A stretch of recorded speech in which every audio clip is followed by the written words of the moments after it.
Hello friends, एक बहुत ही रुचिकर कहानी है। एक शिकारी जंगल में जाता है।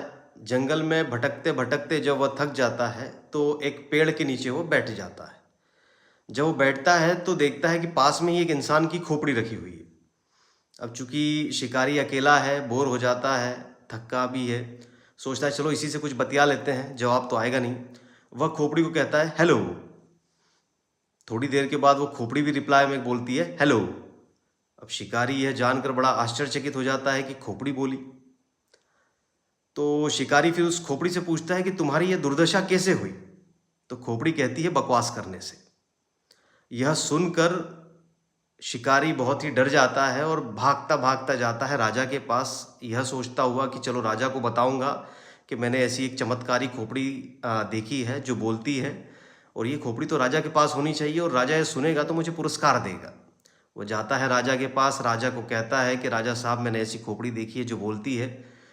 राजा पहले तो बोलता है यार बकवास मत करो, मेरे पास वैसे भी इतना फालतू का टाइम नहीं है और मेरा टाइम वेस्ट तुम मत करो। लेकिन वो शिकारी बार बार बोलता है कि राजा साहब एक बार आप मेरे साथ चलो तो सही।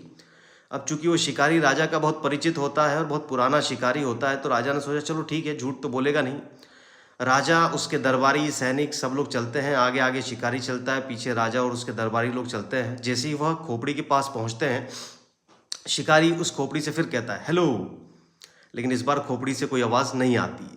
वह फिर एक बार खोपड़ी को बोलता है हेलो, लेकिन खोपड़ी की तरफ से कोई रिप्लाई नहीं आता है। वह खोपड़ी को बहुत टटोलता है लेकिन खोपड़ी किसी प्रकार का उत्तर नहीं देती है।